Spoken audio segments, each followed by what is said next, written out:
Jadi biasanya pintu masuknya adalah rokok. Dari rokok biasanya ke alkohol. Jalan ke Jati Jajar, jangan lupa makan sate domba.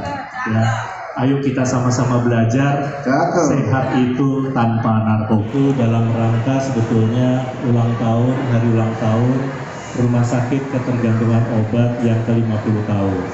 Mungkin di antara para pengunjung dan juga Bapak Ibu sekalian masih ada yang belum kenal dengan Rumah Sakit Ketergantungan Obat, yaitu rumah sakit khusus milik Kementerian Kesehatan, di mana salah satu tugasnya adalah memberikan layanan rehabilitasi untuk nafsa atau narkoba. Melakukan gangguan jiwa akibat penyalahgunaan narkoba. Dan untuk pemateri kedua ada Dr. Gigi Bagus Aryo Ibo RM, nanti akan memberikan akibat narkoba. Dan pembicara ketiga ada Dr. Lydia Chandra SPA, penggunaan narkoba dalam tumbuh kembang anak. Kita tepuk tangan dulu untuk ketiga narasumber kita yang keren-keren.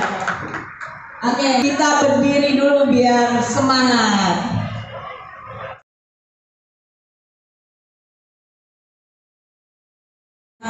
Narkoba dapat mengalami dari gangguan buruknya lebih ke gangguan kejiwaannya, Dok. Seperti itu, Dok. Ya, tadi setelah kita sama-sama belajar dan tahu gitu ya bahwa narkoba itu bisa menimbulkan dua gangguan. Yang pertama adalah fisik dan yang kedua adalah jiwa.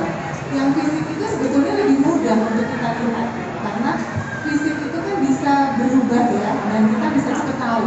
Contohnya bila ada saudara atau kerabat kita yang menggunakan narkoba dan kemudian sulit tidur ya, atau selalu tidur atau kemudian seperti orang mabok atau sakit kepala terus-menerus. Nah, terlihat fisik itu akan cepat tampak. Namun kalau jiwa ini memang kadang-kala prosesnya hasilnya itu agak sedikit lebih lama dibandingkan yang fisik ya. Tapi tetap juga kita bisa deteksi. Misalnya kalau orang-orang yang kena narkoba ini adalah cepat menjadi emosi, atau kita bisa lihat juga pikirannya tidak bisa konsentrasi. Jadi ketika ada seseorang yang terkena narkoba, biasanya problem ini mulai muncul. Nah, problem ini bisa dari pekerjaannya, bisa dari pendidikannya. Jadi kalau kita tidak konsentrasi, kita tidak bisa fokus, otomatis semua pekerjaan itu juga akan terjadi. Fokus atau lupa ingatan bukan berarti semuanya pakai narkoba. Yang tua kalau balik. Ya, gue ya, Dok ya. Yang tua bukan ya yang lain ya. Kan bagus Lempar. Iya. Oke, kita lanjut. Mungkin ada yang mau bertanya dulu dari audiens. Baik, selamat siang Bapak Ibu narasumber dan Bapak Ibu yang lainnya. Perkenalkan, nama saya Azhar Milani dari Pakistan. Izin bertanya Pak Ibu. Maaf sebelumnya karena saya belum terlalu memahami tentang efek lebih lanjut dari narkoba. Seperti yang kemarin berita di Instagram atau di tempat lainnya yang saya lihat, ada salah seorang ibu yang mengirimkan obat untuk anaknya seperti dari ganja medis. Nah, seperti juga yang telah Ibu Dokter jelaskan, ketika kita menggunakan narkoba secara berlebihan maka akan memberikan dampak buruk. Nah, ketika apabila ganja medis tersebut diberikan legalisasi terhadap anak tersebut, apakah ada efek lainnya yang bisa dirasakan anak tersebut atau hanya berefek kepada kesehatannya yang semakin membaik? Terima kasih. Terima kasih. Mbak siapa tadi? Aku lupa. Maaf ya, saya kerusakan pada otak juga saya. Jadi, namanya siapa Mbak? Mbak Sarah. Terima kasih ya Mbak Sarah ya. Apapun itu, kalau yang namanya narkoba atau zat adiktif ini tadi memang harus dikontrol penggunaannya dan hanya orang-orang yang punya profesi dan kompetensi tertentu yang boleh untuk menggunakan obat-obatan seperti ini. Itu untuk mencegah adanya ketergantungan atau topik penyalahgunaan juga ya, Dok, ya? penyalahgunaan juga. Begitu kira-kira sih. Oke, mungkin Mbak Sarah udah terjawab. Terima kasih ya Mbak Sarah ya. Apa ciri-ciri yang bisa kita lihat orang awam ketika seseorang, taruhlah keluarga kita yang sudah terkena narkoba, ciri-ciri fisiknya atau apa yang bisa kita ketahui secara orang awam ya? Iya baik Ibu Lia itu loh Sis Iya. Jadi memang nggak salah kalau kelihatannya itu bisa benar. lebih kurus ya. matanya cekung gitu ya. Benar. Terus kemudian bisa kayak orang ngantuk, tidur terus bisa, ya. atau bahkan susah tidur itu juga bisa. Ada dua ya kemungkinannya, kebanyakan tidur atau Benar, kekurangan tidur. Kemudian Balik dari lagi matanya juga karena dari zatnya ya Dok ya. Ya, Karena zatnya ya, karena, Dok. dari setiap zat itu kan beda-beda, Ya. memberikan efek pada tubuhnya, Ya, ya. benar, Jadi Dok. kurang lebih seperti itu Bu Lia. Jadi dari fisik akan kelihatan. Jadi ketika dia kurus, kemudian susah makan, nggak nafsu berubah, ada kemerahan juga, cekung, atau dia susah tidur dan lebih tidur, itu menjadi salah satu tanda penggunaan atau penyalahgunaan narkoba. Itu kemungkinan tanya jawabnya bisa melenceng-melenceng gitu loh. Jadi nggak terstruktur ya, Dok? Struktur pikirannya. Jadi konsentrasinya itu juga bisa menguap gitu, entah kemana. Jadi pekerjaan itu bisa terbengkalai. Nah, kadang-kadang bisa saja membanting barang, bisa sampai menendang sesuatu. Nah, itu kan suatu emosi yang tidak terkendali, ya. Jadi ada dalam bentuk gangguan pikiran dan gangguan perasaan. Itu yang terjadi pada orang dengan penyalahgunaan narkoba.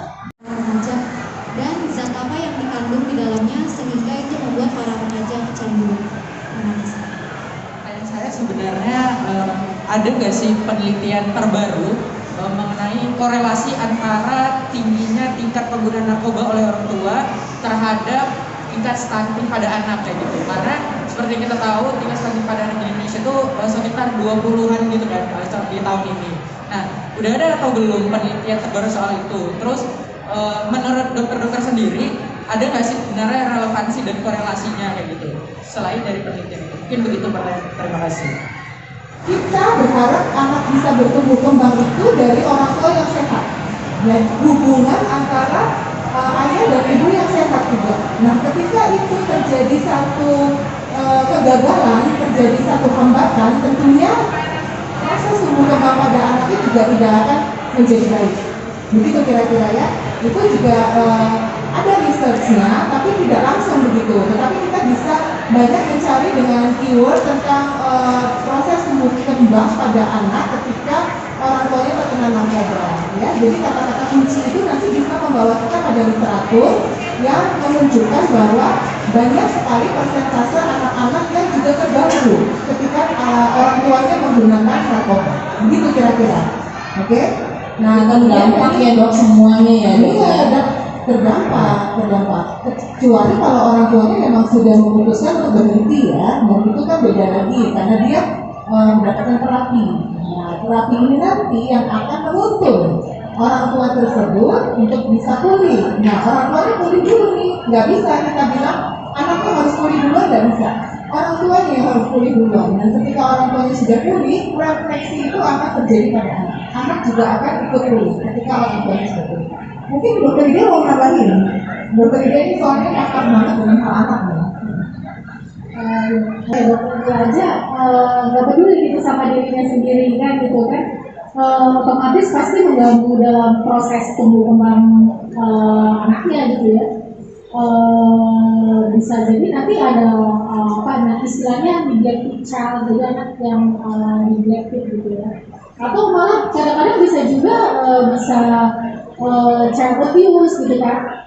Karena sebenarnya kalau dilihat faktor yang mempengaruhi dalam penyalahgunaan narkoba pada saat anaknya sudah remaja, dan memang karena paling sering itu nyoba-nyoba tuh pada saat remaja, karena memang struktur otaknya seperti itu, dia memang sedang hype-nya gitu, tapi proses berpikir maturasi untuk resikonya belum matang gitu. Jadi memang makanya kenapa remaja itu lebih sering dikatakan bahwa kalau misalnya permasalahan faktor yang paling mempengaruhi itu adalah biasanya itu justru lingkungan keluarga seperti itu.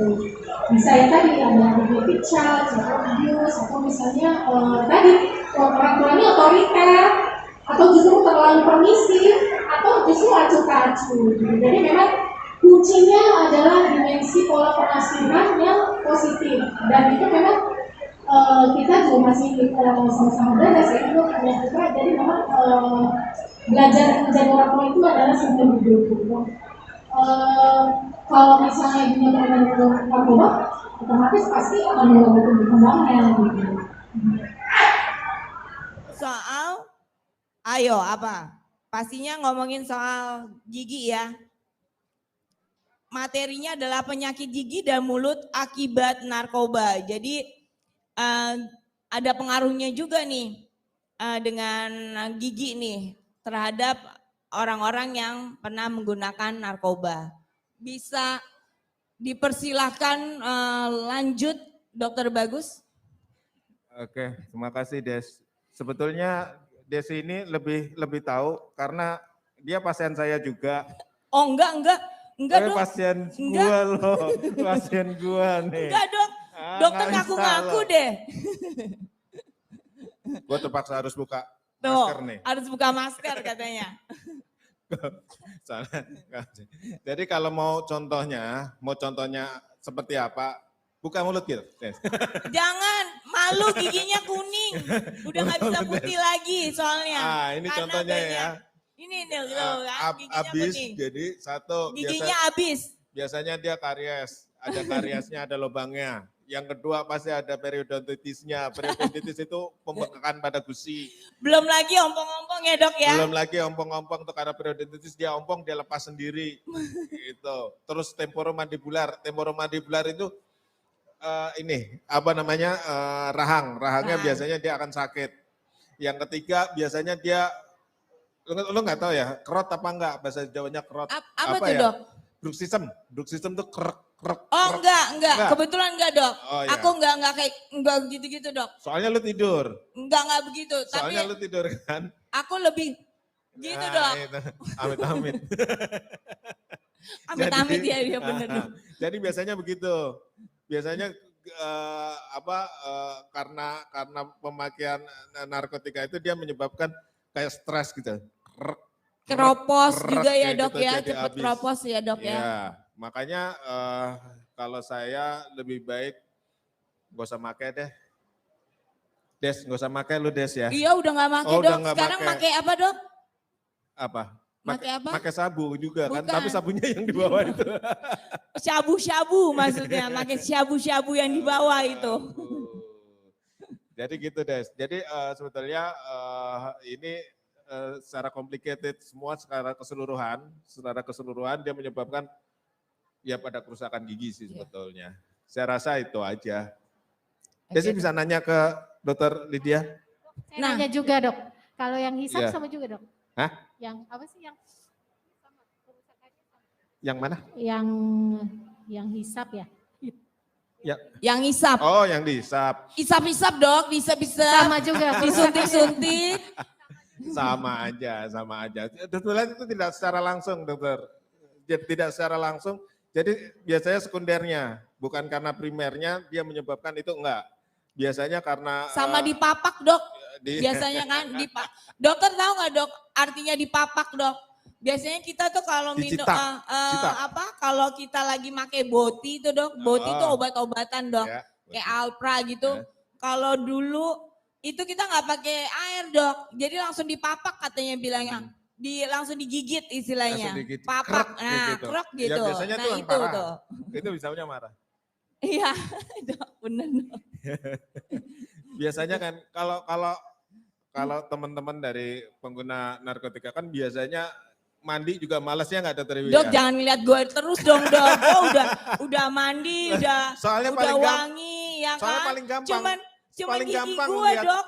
Gigi gue aja yang kuning udah nggak bisa putih nih dok. Soalnya gue paling gampang menunjukkan. Soalnya lu ada di sini jadi gue tunjuk aja. Udah lulus dok. Udah lulus ya, dok. ya. Udah lulus dari Gue RSKO. kasih jempol, Iya. lo. Kan sekarang jadi konselor dok. Iya, Ya keren, kan, keren. bantu Tepuk tangan dulu teman-teman buat yang lain. Desi. Tepuk tangan dulu dong buat saya. Saya Buat juga Desi. tepuk tangan buat diri saya. Kasih motivasi. Iya. Kebetulan Bapak motivator kita udah datang. Jadi gitu. Jadi secara tidak langsung biasanya kan orang lebih pikirnya gue pakai mulu kayak gitu. Jadi nggak berpikir jangankan Ke dokter gigi ya dok. Jangankan untuk gosok gigi kagak. Yang mau Iya, yang benar. dipikirkan pakai terus Bener-bener kan. dok. Jangankan gosok gigi. Iya. Bener. Mandi Bener, juga Dok. nggak mungkin kan. Enggak, kadang-kadang. cuman palingan gini-gini doang dok. Cuma mata doang kan. Mata doang gini biar itu beleknya dia. nggak ada. Iya. Iya. Habis itu langsung jalan kan. Jalan Nah, langsung. gimana nggak hancur coba? Langsung Iya. jalan. Habis make lagi mending inget mandi lagi dok. Enggak lagi. Monggo gantian sekarang ke dokter Lydia nih, anak. Itu kan udah jawab semua itu Oh udah sebetulnya. kejauh. Enggak belum. Kok maunya aja nih dokter nih. Lu nggak Dok, baca. Nih Lu aku kasih mau. PR. Enggak Jadi nih. Gua mau Bapak nanya Ibu nih, sekalian Dok. nih sebetulnya dia minta dulu nih dari tadi. Dari kemarin minta dulu bocorannya mau tanyaan apa. Saya tulis aja. Nggak dibaca nih. Nih ada nih dok. Satu Apa? nih. Selain itu nih dok. Bila pada keadaan HIV sama AIDS nih. Pada saat jadi ada kan beberapa penggunaan dari zat itu menyebabkan efek jangka panjangnya itu ke penyakit ya untuk HIV dan AIDS-nya nih dok. Nah kalau untuk AIDS dan HIV-nya nih dok, banyak sekali terdapat jamur kan pada mulutnya, terutama pada lidah, langit-langit dan pipi sebelah dalam. Dapat pula berbentuk keganasan. Nah itu gimana tuh dok? Oke, Kalau udah kayak gitu tuh apa nih pengobatannya Jadi- seperti apa atau gimana? Tenang dok, tenang. Jadi, Saya nggak ada kan dok? Nggak ada. Cuma nggak giginya ada. kuning ya dok. Iya. Mau diputihin mahal, nggak mampu saya. Entar dulu lu fokus sama pertanyaan lu Iya jangan tahu ini mulu. dok, makanya ini dok. Ya. Coba dok Oh, tentang dijawab HIV ya dok. tadi Iya ya. tentang Oke. HIV dok. Oke. Sekarang kalau HIV kalau kita di medis itu ada yang namanya CD4 ya. CD4 itu untuk menentukan apakah orang ini berada dalam keadaan yang cukup kuat atau tidak. Kalau tidak Untuk melihat kuat, sistem kekebalan tubuhnya iya, ya dok ya. betul. Itu Oke. pinter loh. Jadi Iya untuk dong melihat- dok. Kan guru saya Kak Eli. Oh gitu, ada Eli ya. Oh ya ada Eli. Jadi karena dia lemah, biasanya karena sakit apapun kalau ada HIV dan AIDS pasti akan turun kekebalan. Oke. Jadi cukup riskan untuk penyakit sekecil apapun, sehingga biasanya di dalam mulut itu banyak jamurnya. Nah Terutama kalau kayak lidah, gitu dok, langit-langit. boleh nggak dok langsung diobatin atau kita nunggu CD-nya lebih dulu baik, turun dok? Apa lebih- naik dulu dok? Lebih baik saya kasih nomor handphone aja biar kontak sama saya ya. Oh kayak gitu Langsung ya ke dok, rumah sakit. karena panjang ya dok ya. Panjang. Pemateri kita Dr. Lydia Chandra SPA. Kebetulan beliau adalah dokter anak di Rumah Sakit Ketergantungan Obat Jakarta. Materi yang akan dibawakan adalah dampak penyalahgunaan narkoba dalam tumbuh kembang anak. Boleh dok? Lanjut. Tumbuh kembang, sebenarnya tumbuh kembang itu kan dari sejak kehamilannya sampai dia menginjak dewasa. Kalau dari WHO sendiri menentukan anak-anak itu usianya kurang dari 18 tahun. Jadi kalau 17 tahun sekian itu sebenarnya masih anak. Nah, kalau narkoba ini apa sih itu permasalahannya pada tumbuh kembang anak? Sebelum itu kita harus tahu dulu bahwa secara epidemiologi kira-kira mana nih yang paling berpengaruh terhadap tumbuh kembang anak? Jadi kalau datanya dilihat bahwa kalau misalnya kapan sih gitu anak-anak bisa terpapar narkoba? Sebetulnya bisa dari kapanpun, tapi umumnya itu narkoba ini penyalahgunaan narkoba ini mulainya justru pada saat remaja dan dewasa muda. Nah, kenapa ya? Kenapa sih pada saat remaja dan dewasa muda gitu kan?